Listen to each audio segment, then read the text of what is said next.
quinta emisión del seminario.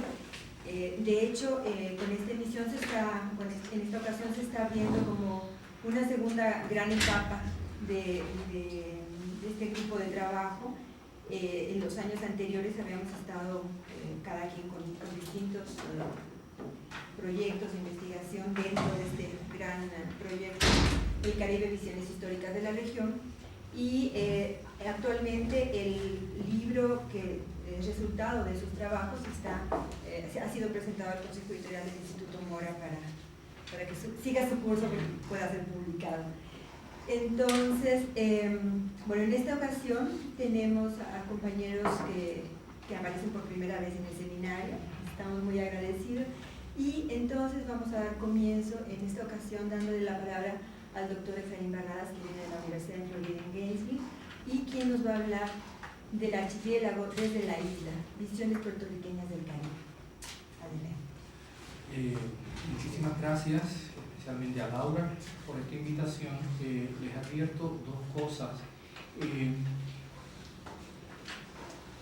La dificultad que tuve al preparar este trabajo fue pensar en mi público y no tenía una idea, y no tengo una idea clara del nivel de conocimiento del caso puertorriqueño y por lo tanto mi trabajo termina siendo como una propuesta de un seminario. Ya hago la autocrítica. Es sencillamente decidir que en vez de hacer un trabajo concentrado en una figura particular, un tema muy central, hacer algo panorámico, sencillamente porque me llevé de la idea de que mi público no estaba tan familiarizado con el caso puertorriqueño, así que pido disculpas. Empiezo con un epígrafe del poeta inglés John Donne de su Meditación 17, que dice: "No man is an island entire of itself, every man is a piece of a continent, a part of the main." Número 1, ser isla. Ser isla no es fácil. Toda isla añora ser parte de un conjunto mayor, de un continente o al menos de un archipiélago. Así es porque el aislamiento es carga y puede llegar a ser deformación. Quizás por eso el poeta inglés John Donne negaba la posibilidad de que un ser humano pudiera ser una isla, y lo decía en una frase que le dio el título a la novela de Ernest Hemingway sobre la solidaridad. Recalco que la solidaridad, es una forma efectiva de romper con el aislamiento. Es por ello mismo que extrapolo y elaboro la idea del poeta inglés cuando digo que toda isla quiere ser parte de un conjunto mayor, de un archipiélago. Así lo creo porque sé por experiencia propia que no es fácil ser isla. Por ello mismo, en las Antillas Hispanas llevamos más de un siglo pensando sobre nuestra condición insular. Entre los antillanos, quizás sean el cubano José Lezama Lima y el puertorriqueño Antonio S. Pedreira, 1899-1939, quienes más directa y efectivamente, lo que no quiere decir más correctamente, han postulado ideas sobre esa condición, sobre el insularismo. Y asimismo, Insularismo tituló Pedreira su larga meditación sobre el carácter del pueblo y la cultura puertorriqueños. Este libro, que apareció en 1934, por décadas dominó el acercamiento a nuestra cultura e historia. Desde el año que apareció el libro de Pedreira, y a pesar de las prontas respuestas que otros intelectuales, sobre todo Tomás Blanco y Luis Pález Matos, ofrecieron como alternativas a Pedreira, el libro y su propuesta pesimista del puertorriqueño como víctima del aislamiento dominaron el ámbito de nuestra cultura nacional. Parto de la importancia y la repercusión de este libro al proponer hoy como tesis central que la cultura contemporánea puertorriqueña reacciona a las ideas pedrerianas sobre nuestro insularismo.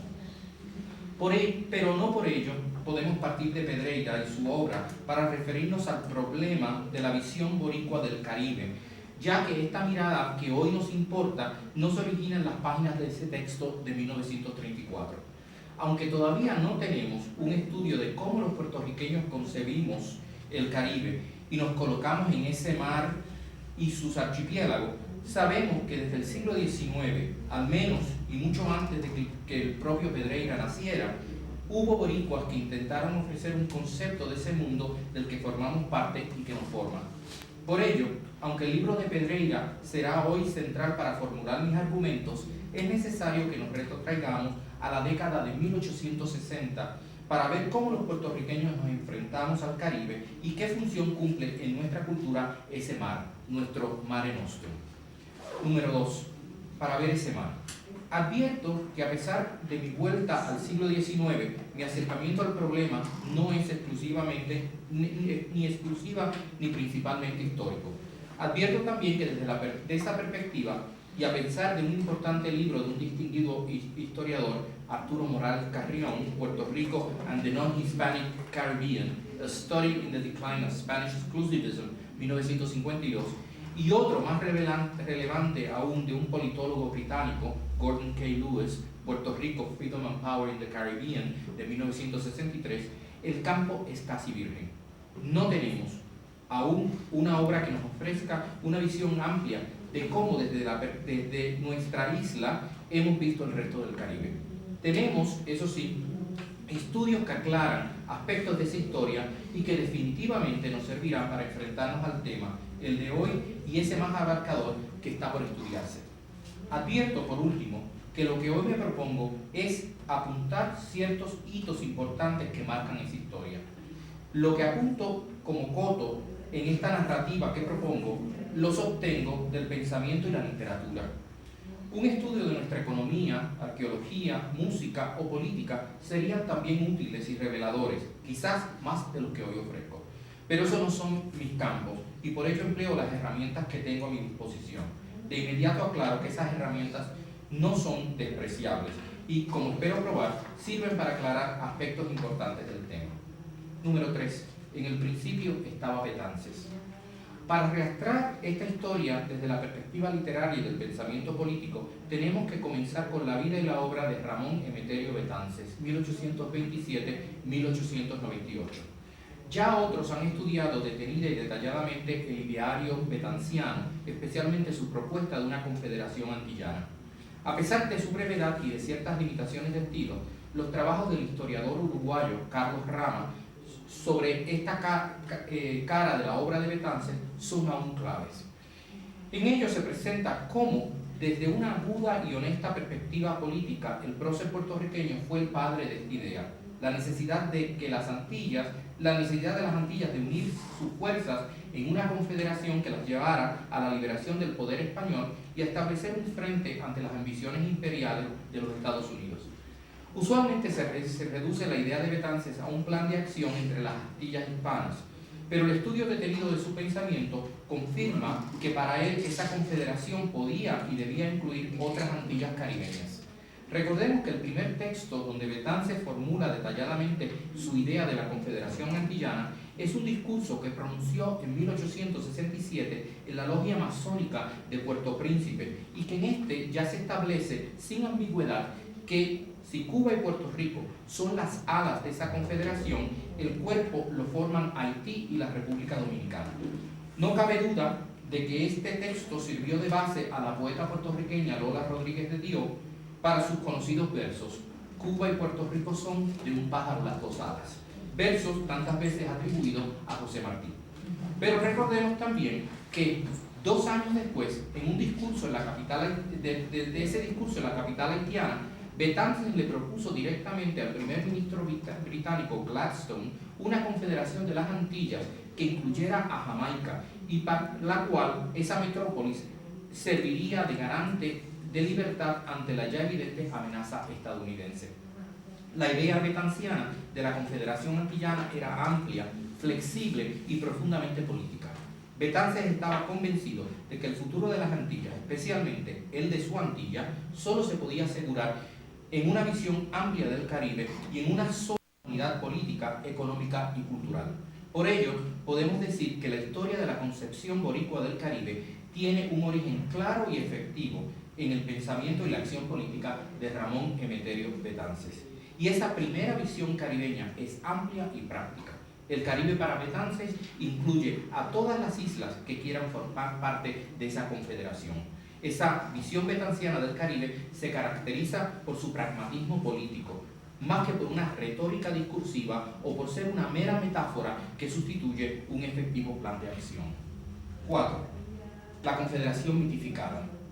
Aunque un poco más joven que Betances, aparece en el ámbito político-cultural caribeño junto a él Eugenio María de Hostos, 1839-1903. Tras el desengaño que sufrió con los liberales españoles de la Primera República, Hostos aprende rápidamente la lección betanciana de la necesidad de una unidad antillana. Su vida estuvo dedicada por completo a la lucha por ese ideal, al punto que, entonces, para muchos, Hostos no era puertorriqueño, sino cubano. Y todavía hoy su cuerpo está enterrado en el Panteón de los Próceres Nacionales en Santo Domingo, donde se le considera tan dominicano como su discípula Salomé Ureña de Enríquez, o cualquiera de los padres de la patria quisqueyana. No se puede dudar del fervor de Hostos por el ideal de la Confederación que había ideado Betances, pero sí hay que apuntar que su concepción no era tan práctica ni efectiva como la de su maestro. Hostos diluye el plan de la unidad antillana en una alegoría literaria. Su única novela, por suerte única, es una larga meditación sobre la unidad de las Antillas hispánicas, solo las hispánicas. La peregrinación de Bayoán, de 1863, tiene poca acción y padece de excesos de simbolismo. Los personajes de la novela de Hostos representan las tres Antillas. Cuba es la hermosa Marién, la República Dominicana, el patriarca Guarionix, Puerto Rico, el héroe enamorado de Marién, el protagonista de la fallida novela Bayoán. Y la trama, casi exclusivamente, representa la lucha por alcanzar esa unidad antillana. Dos graves problemas hallamos en el texto hostosiano, más allá de su evidente falta de calidad literaria. Falta esta que el autor mismo reconoció y nunca más volvió a publicar una novela. Primero, y como tantas otras veces en su vida, Hostos reduce a simbología idealista lo que era pragmatismo político en Betances. Segundo, la alegoría que sirve de base a toda la obra se fundamenta en una mitificación del pasado indígena. De ahí los nombres de los personajes, aunque estos son contemporáneos al autor. Esta segunda característica va a fomentar una visión idealizada del pasado antillano que en algunos casos puede llevar a meros anacronismos históricos, pero en otros a justificaciones racistas como se ha dado en la República Dominicana, donde algunos han encubierto bajo una desorbitada exaltación del indigenismo la negación racial de las raíces africanas. La visión hostosiana de la unidad de las Antillas y por ende del Caribe tiene dos herederos importantes en el siglo XX. Uno es el poeta modernista y político antiobrero José de Diego, 1867-1918. Hoy vemos las contradicciones ideológicas de este líder independentista que era a la vez el abogado de la central azucarera más grande de los nuevos inversionistas estadounidenses, la Guánica Central. Pero más que sus conflictos ideológicos y sus debatibles logros estéticos, aquí nos importa de Diego porque mantuvo el ideal hostosiano vivo al fundar en 1915 en Santo Domingo una organización que llamó Unión Antillana. Esta no desempeñó una función de importancia política, pero conservó en el ámbito intelectual boricua las ideas de Hostos y a través de las de Betances. Pero en su mitificación del Caribe, de Diego también cae en la alegoría y la idealización. Luis Llorens Torres, 1878-1944, continúa la visión idealizada del Caribe en su obra y también la reduce a lo indígena. Funda una publicación muy relevadoramente titulada Revista de las Antillas, que solo duró de 1913 a 1914. Pero su contribución mayor para la historia de nuestras visiones del Caribe son sus poemas donde presenta una visión indigenista. Cito: somos islas, somos verdes, esmeraldas en el pecho azul del mar, verdes islas, archipiélagos de fronda, en el mar que nos arrulla con sus ondas y nos lave las raíces del palmar. Así comienza su más célebre poema de tema caribeño, Canción de las Antillas. En este, la idealización de nuestro mar y sus islas llega a la identificación con el mito platónico de la Atlántida y a resaltar nuestras raíces indígenas e hispánicas, pero no las africanas. El poema, más allá de la popularidad que tuvo y del hecho que valió para recordarle a los lectores boricuas su conexión con el Caribe, sirvió como intertexto para que otro mejor poeta escribiera una nueva versión de ese mundo antillano. Me refiero a Luis Pález Matos y su canción festiva Para ser llorada, poema que relee y deconstruye el texto de Llorens. 5.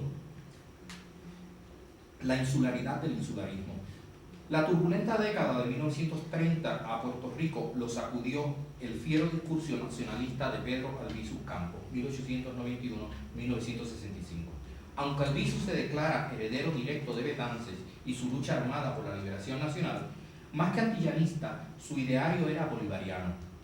Veía a Puerto Rico como parte de las repúblicas continentales y no como parte de la confederación antillana que proponía su maestro. Y es que ambas ideas o ideales se confunden en el contexto boricua. Se confunden desde los orígenes mismos de la idea betanciana. La propuesta nacionalista de Albizu es pieza de importancia en la política nacional de la década de 1950, hasta la década de 1950. En los últimos años de su sacrificada vida, a pesar del respeto y la admiración de los sectores más radicales de la política puertorriqueña, sus visiones del país dejan de tener el impacto que tuvo en la década de 1930, cuando Antonio C. Pedreira publica Insularismo, libro que está indirectamente marcado por la prédica nacionalista de Albizu y que a su vez marca la historia cultural de la isla casi a nuestros días. Insularismo es uno de los libros más importantes en toda la cultura puertorriqueña. Así, hay que reconocerlo, aunque hoy vivimos un periodo de reacción a ese texto, reacción necesaria y que comienza en la década de 1970. En cierta medida, atacar hoy a Pedreira es casi como dar un golpe bajo a una víctima que ya está en el piso. Mi propósito no es tal. Quiero recalcar la importancia de este libro y su imagen particular del Caribe, y desde una perspectiva boricua, porque fue un hecho, un texto que dominó y hasta controló nuestra visión del Caribe y lo caribeño. Insularismo es un texto contradictorio, donde se debaten visiones positivas y negativas de la puertorriqueñidad, pero donde, creo, dominan las negativas o pesimistas. El libro dice muy poco del Caribe, lo que es sintomático de su imagen del país, pero lo que dice es revelador. Así comienza Pedreira, el capítulo donde más directamente trata el tema del Mare Nostrum.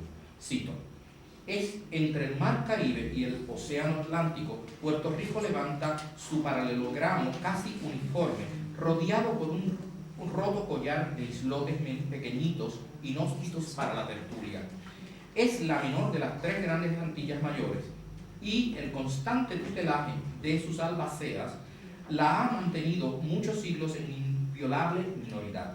Esta vieja niñez, prolongada hasta el presente, regida por institutrices mandatarias, nos obliga a una reglamentación limitadora de la amistad antillana y por ende de la confraternidad hispanoamericana y universal. Nuestra minoría de edad nos separa del mundo. Termina la cita. En estas palabras, tan distantes de las ideas de Betances, se filtra un resentimiento y un sentido de inferioridad. Aunque Pedreira nos reconoce como parte del Caribe y contradictoriamente quiere que miremos hacia afuera, la propuesta de insularismo es, al contrario, mirar hacia adentro, hacia el centro de la isla. Por ello, Pedreira recalca el viejo mito que establece que la esencia de lo nacional reside en el jíbaro, en el campesino de los montes interiores. Para Pedreira, nosotros no estamos listos para participar en el mundo exterior, ni aún en el mundo caribeño. Para él, como para otros intelectuales del momento, Puerto Rico tenía que concentrar su mirada en sí mismo antes de poder mirar hacia afuera. Esa mirada hacia el exterior podía estar dirigida hacia el gran mundo hispánico, o la nueva metrópolis, o hacia el Caribe mismo. Pero para él teníamos que mirar hacia el interior. Por eso, aunque condena el insularismo como último objetivo, lo defiende como su meta inmediata. Creo que detrás de las palabras de Pedreira subyace la reacción de un intelectual a las burlas y los ataques que con frecuencia recibimos los puertorriqueños por nuestra condición colonial, por nuestra supuesta transculturación, por nuestro particular manejo de la lengua. En fin, que esta visión pedreriana probablemente responde al resentimiento de un intelectual boricua que se sintió rechazado por sus hermanos latinoamericanos.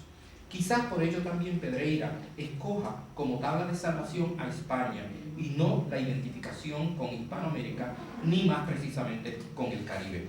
En Pedreira, la hispanofilia, distante e idealizada, se impone al caribeñismo, cercano y concreto.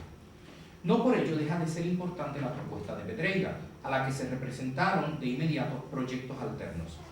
Dos se destacan entre estos. Uno es de Tomás Blanco, quien en su Prontuario Histórico Puertorriqueño, 1935, libro que reacciona directamente al de Pedreira y en el cual se postula que nuestra forma de ser está condicionada no por el determinismo geográfico del insularismo, sino por la historia.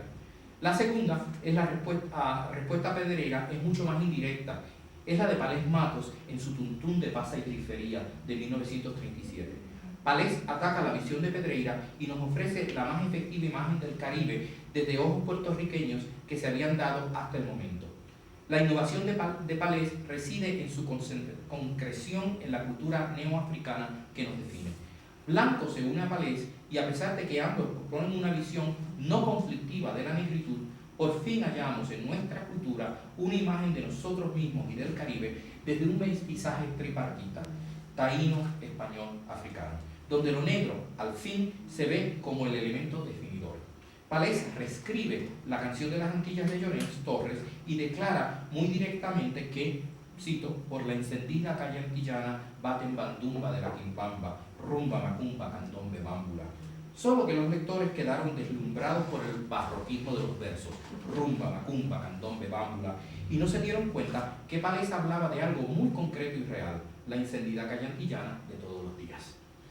Pero, a pesar de la fuerza de la propuesta poética palesiana, secundada por el ensayismo y la cuentística de Tomás Blanco, quien sale victorioso en la década de 1930 es Pedreira, porque a pesar de su muerte en 1939, logró definir el canon y la historia culturales del país por décadas. Es curioso y sintomático que Pedreira no escribiera un solo ensayo sobre la gran poesía de Palés. Este silencio es elocuente. Pedreira triunfa por décadas, pero Palés y la visión mestiza del Caribe nunca desaparecen de nuestra historia. 6. Ataques a la ínsula Barataria. Las próximas décadas en la historia cultural boricua están dominadas por el desarrollismo propuesto por Luis Muñoz Marín, 1898-1980, y su plan de convertir a la isla de manera inmediata en un paraíso económico y político. Muñoz proponía postergar, o al menos, la postergación o al menos la suspensión de una definición de la situación política nacional y planteaba también invertir todas las energías y todos los recursos a su alcance en un desarrollo económico y social del país dentro de los parámetros y las limitaciones impuestos por la metrópoli. Los escritores e intelectuales boricuas de esa década invirtieron todas sus energías en su lucha contra el muñozismo. Por ello, la inmensa mayoría continuaron defendiendo la visión pedreiriana, con su hispanofilia defensiva y su negación indirecta de lo caribeño. Paradójicamente, esa visión era favorecida por las estructuras de poder insular, ya que el pesimismo esencial de Pedreira se daba a la mano con el profundo sentido de inferioridad colonial que sustentaban las ideas de Muñoz, contemporáneo de Pedreira y quien había bebido en muchas de las mismas fuentes intelectuales que éste. Con la caída del muñozismo y sobre todo por el impacto de la Revolución Cubana en la isla, nuestra visión del Caribe y de nuestra relación con ese mundo cambia. Recordemos que desde la década de 1960 Puerto Rico se caribeñiza por distintas vías. La Revolución Cubana acelera ese proceso de manera doble y contradictoria. Por un lado están los exiliados cubanos, enemigos de la revolución, pero gente con una visión esencialmente caribeña. El impacto de estos cubanos es inmesurable y afecta grandemente a la cultura boricua, desde las prácticas religiosas populares hasta la gastronomía, desde la política a la música. Por otro lado, a nivel intelectual, la Revolución Cubana hace que muchos escritores, artistas y pensadores nuestros vuelvan a poner la mirada en el contexto caribeño, ahora reanimado de manera múltiple por el gobierno cubano, especialmente a través de las actividades de Casa de las Américas. También caribeñiza muy efectiva y profundamente la cultura puertorriqueña, la emigración masiva de dominicanos que se siente en la isla desde la década de 1970. Por esos años, varios intelectuales boricuas, particularmente José Luis González, Juan Flores y Juan Gelpi, montan ataques fulminantes a las ideas de Pedreira. Quedan al descubierto lo que Flores llama la ideología burguesa, Gelpi el paternalismo y González la hispanofilia reaccionaria de Pedreira.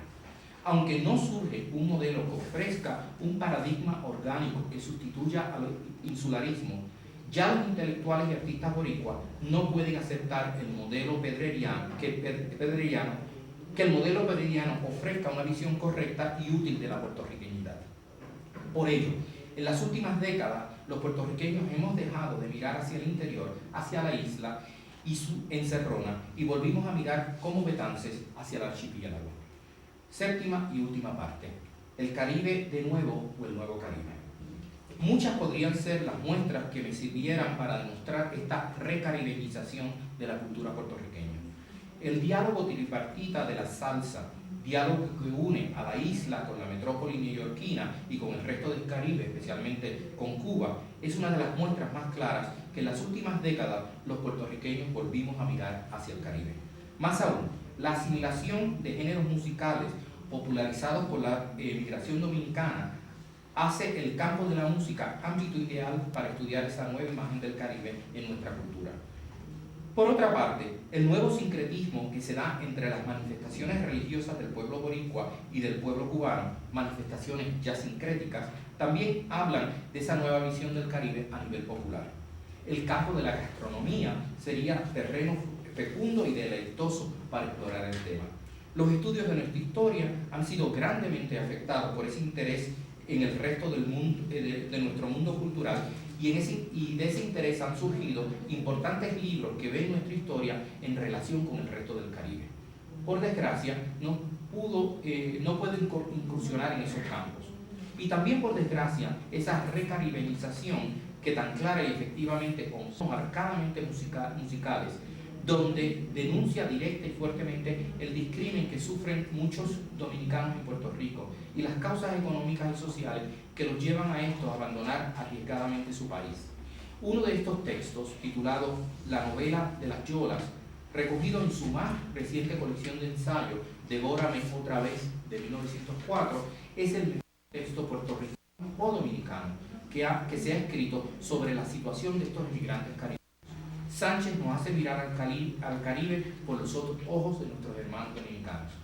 Mayra Montero, 1952, es probablemente la escritora que nos ofrece la imagen más amplia y concreta del mundo caribeño. De origen cubano, pero de formación boricua, Montero es una de las mejores discípulas de Alejo Carpentier y, como su maestro, estructura su obra a partir de un hecho histórico que no ha sido explicado plenamente por los historiadores o a partir de un aspecto de ese hecho que los historiadores no han considerado de importancia. En sus novelas, Montero propone una revalorización de las religiones neoafricanas caribeñas, sobre todo el vudú y la santería, y a partir de ella estructura la cosmovisión que forma muchos de sus textos.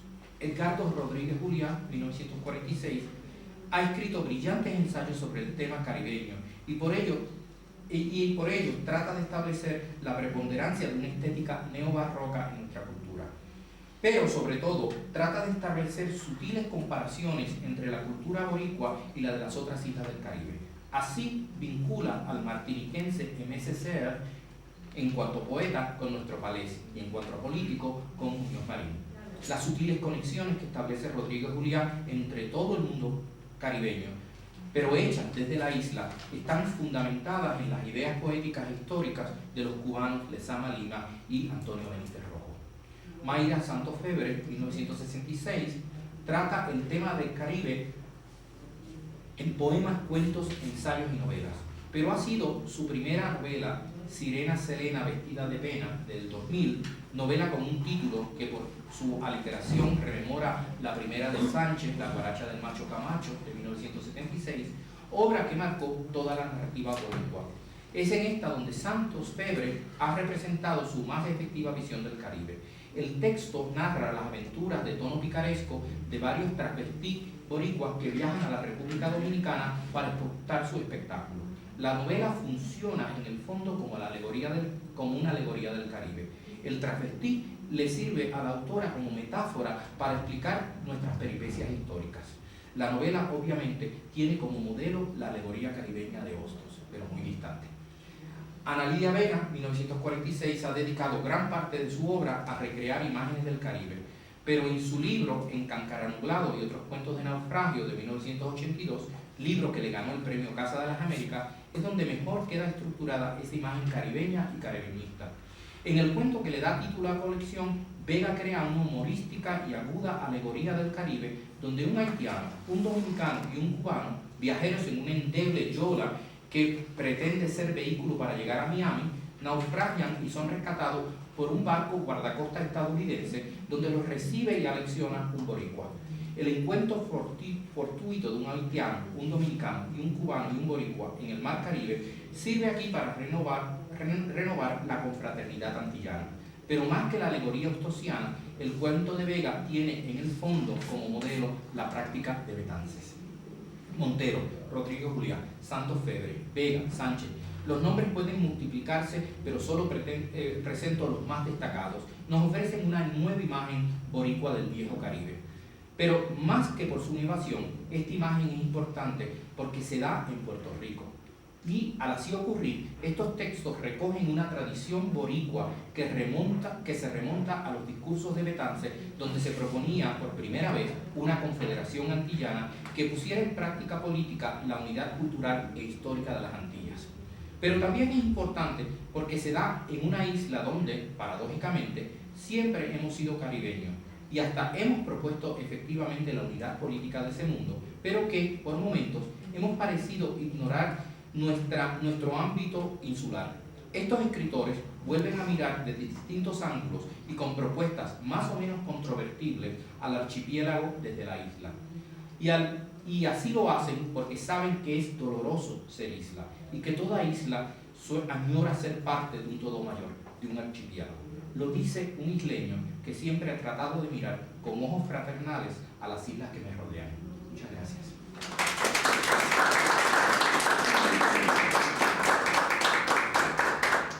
Bueno, pues muchas gracias por esta interesante y preciosa exposición al doctor Barradas. Ups, aquí va a ocurrir un accidente. Y creo que valdría la pena entonces abrir ahora un espacio para preguntas, comentarios y no necesariamente para votar todo, que podríamos después hacer una ronda al final de todas las presentaciones, pero sí por lo menos para que ahorita en corto haya estas intervenciones, ¿no? Entonces no sé si alguien tiene alguna. Primero las damas, ¿no? Machista.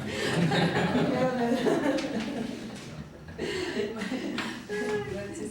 A mí me interesó mucho esto, podría ser un seminario fascinante, esos diálogos y comparaciones. Me llama la atención una cosa y tengo una pregunta sobre por un lado, no mencionas la relación de Puerto Rico con Estados Unidos, que en abril cuando estábamos en LASA me impactó mucho precisamente que la mayoría de la discusión académica no miraba hacia el Caribe, sino miraba siempre hacia el norte.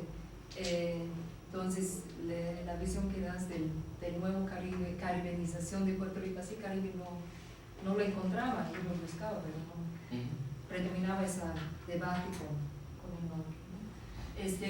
Y lo otro que creo que sería muy interesante desarrollar son los puentes o los diálogos que estás estableciendo entre estos 5 escritores contemporáneos con los modelos anteriores, que ahorita al final desglosabas, por ejemplo, la relación de Rodríguez Julián con el proyecto Muñoz, Santos Febres con Hostos y Ana Lidia Vega con Betances. Creo que sería muy interesante profundizar en estos, o sea, cómo están reconceptualizando, cómo están profundizando, modificando o releyendo estos procesos antiguos, ¿no? Porque como están haciendo con Pedrera, o sea, releemos Pedrera ahora y no lo vamos a interpretar de la misma forma, ¿no? Uno puede poner un panorama distinto, ¿no? Esa reinterpretación de esos 5 maravillosos escritores sería muy interesante, ¿no? Las observaciones son muy pertinentes y muy agudas y son obvias que la respuesta es tiempo. Sí, no hay como propuestas sencillamente que desarrollamos. no podía desarrollarlo. Sí, observación, lo que hice, la concentré indirectamente en la música, sobre todo en la salsa, pero que se forma ese triángulo. Puerto Rico, Nueva York, Nueva York, La Habana, Puerto Rico, o La Habana, Nueva York, Puerto Rico. Ahora bien, solamente les quiero hacer una historia que me contó Luis Rafael Sánchez, quien reside parte del año en Nueva York, parte del año en San Juan, y reside en Nueva York parte del año yendo a los compromisos puertorriqueños. Entonces en Nueva York puede ser anónimo, pero Luis Rafael me contaba que un día vio un grafito en una pared en Nueva York que decía Dominicans, the worst Puerto Ricans. Los dominicanos, los peores puertorriqueños. O sea que para el racista gringo que escribe la frase, no hay distinción ninguna entre puertorriqueños y dominicanos. Los dominicanos son peores que los puertorriqueños, pero son puertorriqueños. Entonces eso habla, ese racismo yo creo que habla elocuentemente de la unidad. Y entonces, desde una perspectiva negativa, la visión en el fondo positiva, porque este racista no ve distinción entre dominicanos y puertorriqueños. Entonces, esto yo creo que habla de cómo en los Estados Unidos se establece también una unidad que podríamos ver desde el siglo XIX, muy claramente desde el siglo XIX, con Martí y su lucha política. El director del periódico Patria es un negro puertorriqueño, Sotero Figueroa, y los tabaqueros puertorriqueños se identifican con la lucha cubana puertorriqueña. Así que sí, desde el siglo XIX, desde el principio del siglo XIX, hay esa relación con los Estados Unidos. Lo que ocurre es que en un lugar como Puerto Rico va a predominar, por cuestiones políticas, en una discusión en Puerto Rico, la relación con los Estados Unidos. Yo la toqué indirectamente ahí, pero no la pude desarrollar. El segundo punto, me declaro lector marcado por Roland Barthes y la idea de que los textos son relecturas de otros textos, y toda mi ponencia en ese sentido, o sea, no quise hacer ningún aparato teórico para la presentación, lo hice a propósito.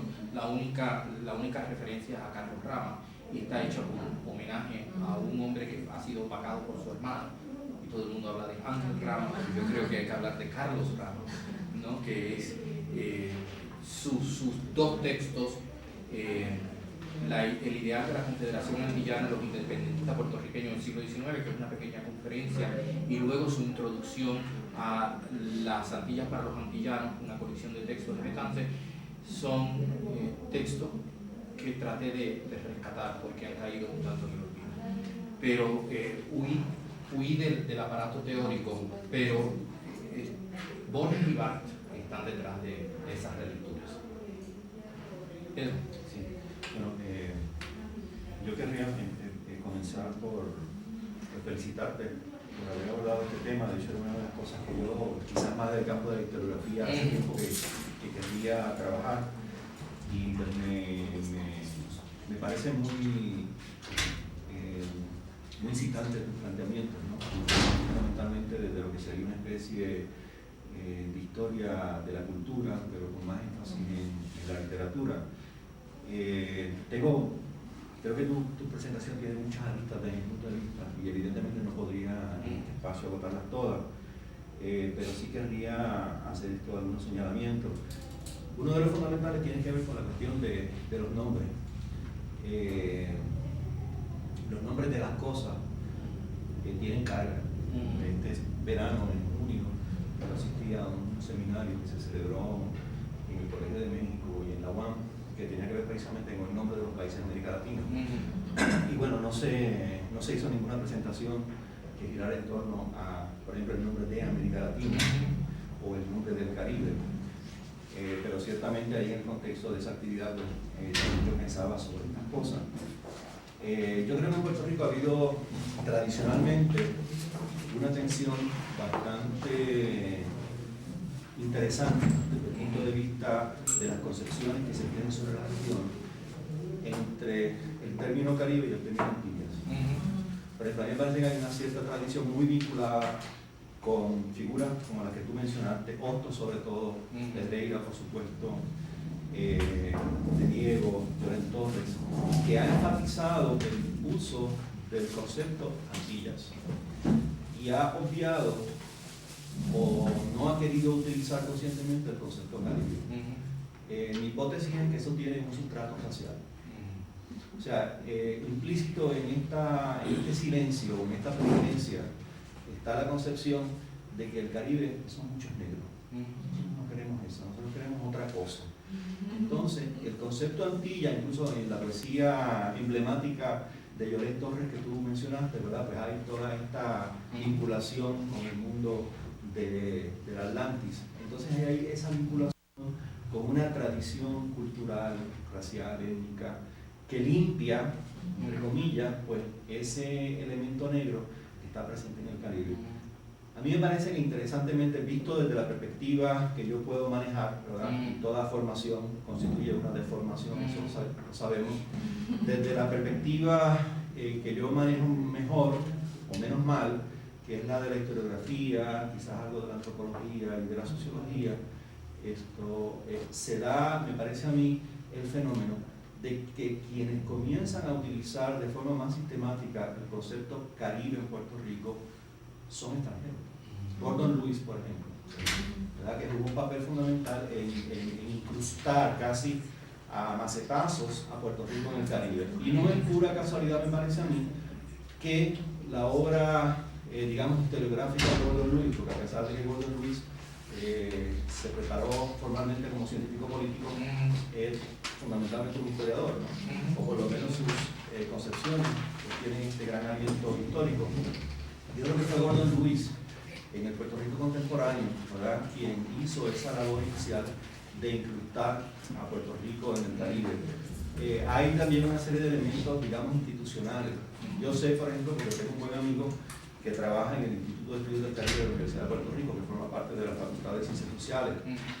Y él me habla, bueno, él tuvo el privilegio, me parece a mí, de ser reclutado para trabajar en el instituto siendo muy joven, precisamente en la época de oro del instituto, cuando estaban estas grandes figuras, como Don Luis o con otra gente que colaboró en ese instituto. Y como parte de la tensión que existió, incluso como algunas personas se retiraron o no colaboraron, por ejemplo Ricardo Alegría, con el Instituto de Estudios del Caribe, era porque el énfasis de estudio era en el Caribe inglés y en el Caribe francés. Sí, claro, yo no lo decía de esa forma, ¿verdad? No estoy adjudicándole a don Ricardo esas palabras, ni mucho menos. Pero me parece a mí que detrás de todo este pugilato, toda esta tensión, lo que subyace es este fenómeno. Y por otro lado, que también tiene expresiones institucionales muy concretas. Como el Instituto del Caribe está adscrito a la Facultad de Ciencias Sociales, pero entonces el Departamento de Estudios Hispánicos, que pertenece a la Facultad de Humanidades, a la que yo pertenezco, pues se convirtió junto con el Departamento de Historia, al que también yo pertenezco, en los garantes de la tradición. Entonces eso es un elemento, ¿verdad? Y bueno, en esta idea que yo tenía de trabajar algo sobre esta cuestión, pues eran algunas de las ideas así muy generales que tenía para elaborarla. Quería mencionarlo porque me parece que tú sugieres algunas de estas cosas, pero que también quizás valdría la pena como desarrollarlas un poco más, ¿no? Y bueno, hay otras cosas, ¿verdad?, que te digo son muy específicas.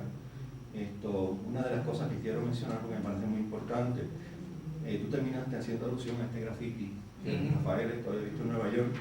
Yo querría hacer alusión a los grafitis que yo veo en Río Piedra muy cotidianamente, ¿verdad? Que lamentablemente son muy distintos. Muerte a los dominicanos. Entonces creo que hay una tensión, ¿verdad?, que habría que también tener esto presente. Y bueno, otro punto general, hay una tendencia que ha sido muy fuerte, que creo que sigue siendo muy fuerte. La visión que se tiene en Puerto Rico del Caribe está muy cruzada por Cuba. los supuestos caribeñistas que hay en la Universidad de Puerto Rico, y de eso yo puedo ser el cronista, ¿verdad? Cuando yo llegué a trabajar en la universidad en el año 86, creo que habíamos como 3 o 4 personas que escribíamos o hacíamos algo sobre el Caribe. Hoy en día prolifera. También una cuestión que se ha convertido en moda académica, en ventajas administrativas y burocráticas, y eso también me ha llevado a alejarme de todo ese tipo de cosas, ¿verdad? Pero bueno, el caso es que todavía mucha de la concepción que se tiene del Caribe es la concepción cubana. Y yo pues ahí tengo muchos problemas, muchísimos problemas. No solamente porque la idea que se tiene de lo que es el Caribe, que es Cuba, que no es Cuba, el Caribe es muchas cosas que no es Cuba. Y por otro lado, desde el punto de vista ideológico, conceptual, la visión que se tiene sobre el Caribe es la visión que ha sido difundida por el aparato estatal cubano y por el aparato cultural cubano. Y entonces yo también tengo un problema muy grande. Pedro, yo tengo una gran falla, y la confieso, y es que muchos de mis trabajos son como aquellas reseñas que escribió Borges en la década del 30. Borges escribía una reseña de novelas de detectives y las publicaba en la revista Sur. Y los lectores de la revista Sur iban entonces a las librerías a buscar la novela y decían, no, esa novela se publicó en Londres, pues la podrían conseguir, mandan a Londres y dicen, esa novela no la encontramos, no existe, la novela no existía. Y Borges quería, luego confesó que eso que publicó como reseña verdaderamente eran cuentos, y eran cuentos basados en novelas que él quiso haber escrito. Exactamente lo mismo me pasa, exactamente lo mismo. La mayoría de mis trabajos, no la mayoría de mis trabajos, algunos de mis trabajos como este, son reseñas de libros que yo nunca voy a escribir. Esto yo nunca lo voy a escribir. Este resumen de un libro tiene la comisión Laura Muñoz. Y entonces, como Laura Muñoz me pidió esto, pero yo nunca lo voy a escribir. Yo lo que hice fue hacer el bosquejo del libro y darlo para ver si alguna joven lo quiere recoger y escribir el libro. Lo único que yo pido es que cuando lo publiquen me manden una copia y no me tienen que poner en la página de agradecimiento. Esta idea surgió el 18 de octubre. No. Sencillamente escribe el libro porque yo lo quiero leer. Y como menciono en el texto, hay muchísimo material que no se ha hecho, como digo. Y me alegra que coincidamos en la exaltación de Gordon K. Lewis. O sea, eso estoy completamente de acuerdo y coincidimos. Último punto, o sea, vuelvo a decir, estos son puntos para que alguien siga. Yo seguiré con mis libros de cocina, por el momento yo no me voy a meter en esto. Esto no puedo meterme en esto. Sí, sobre todo esa división andino-caribe. Y yo diría que el problema es el problema también de las visiones inglesas del Caribe, las visiones francesas del Caribe. Entonces, yo estoy completamente de acuerdo contigo. Hay escondidos en subtextos visiones del Caribe desde las Antillas que nos llevan a defender estas visiones antillanas que son racistas, que tienen un sustrato racista. Ahora, las combino con las visiones inglesas y francesas, ¿no? Iñaki me hablaba el otro día de oír a Derek Walcott hablar en Cincinnati, y Derek Walcott, la visión de Derek Walcott no tenía nada del Caribe hispano. El Caribe eran los ingleses y los franceses, y los hispanos no somos parte del Caribe.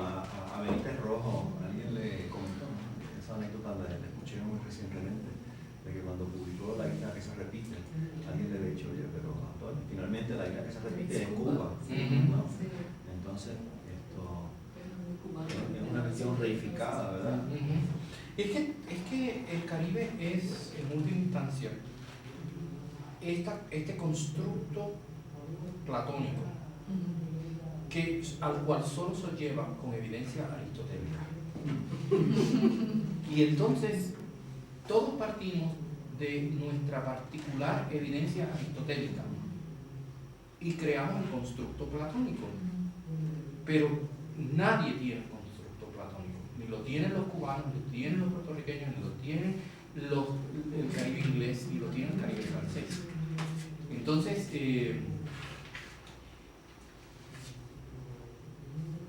probablemente esto nos lleve a una propuesta, y es que la propuesta es solamente podemos trabajar el Caribe con trabajo de equipo. Yo acabo de leer y reseñar un libro que se llama Food and Culture in the Caribbean, escrito por un especialista en el Caribe inglés, que dice la barbaridad de que el lechón asado puertorriqueño es de origen taíno.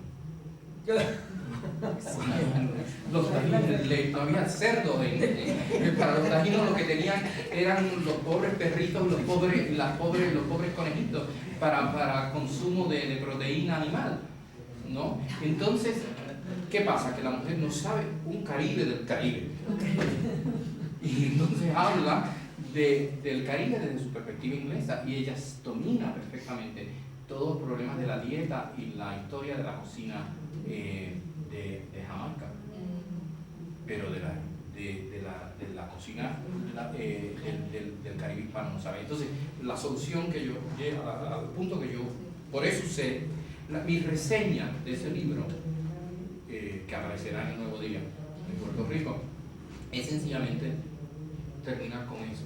Solamente podemos trabajar el Caribe en equipo. Solamente podemos trabajar. A menos que tengamos esta super figura que lo pueda hacer, solamente lo podemos trabajar en equipo. Gordon Lewis. Gordon Lewis lo hizo. Sí. Sí, porque Gordon tenía una historia personal muy interesante, ¿verdad? Era inglés, bueno, en Gran Bretaña. Era galés, muy galés. Exacto, estuvo en Puerto Rico, estaba casada con una mujer y yo creo que era de Barbados, creo que sí, era de Barbados. Sí. Y entonces optó por vivir la mayor parte de su tiempo, de su vida en Puerto Rico, de desarrollar su carrera académica en Puerto Rico, cuando en ese momento, en los años 60, 70, el prestigio de Gordon Lewis hubiese permitido que estuviera donde él quisiera. Y de hecho creo que rechazó ofertas de trabajo de Harvard, de no sé cuántos lugares adicionales. Se quedó por opción viviendo en Puerto Rico y su obra la hizo desde Puerto Rico. Y con un ambiente de contradicciones internas. Bueno, y de oposición. Y de oposiciones, porque era un socialista, no comunista, pero un socialista que estaba... Fabiano, socialista fabiano. ¿Perdón? Un socialista fabiano. Un socialista fabiano que estaba en Puerto Rico por la protección de Jaime Benítez y que era línea directa de Muñoz. Y amigo personal. Hay otra anécdota cuando recién se publicó el libro Puerto Rico, Freedom and Power in the Caribbean. Muñoz Marín, en su casa personal, allá en Trujillo Alto, hizo una reunión con todos los miembros de su gabinete, a quienes le había entregado una copia personal para discutir el libro de Gordon Lewis, con Gordon Lewis ahí presente. Es cosa muy interesante también, ¿no? No sé, ¿alguien más quisiera comentar, preguntar algo? Bueno, entonces, como les digo, hay todavía oportunidad de retomar algunas cosas.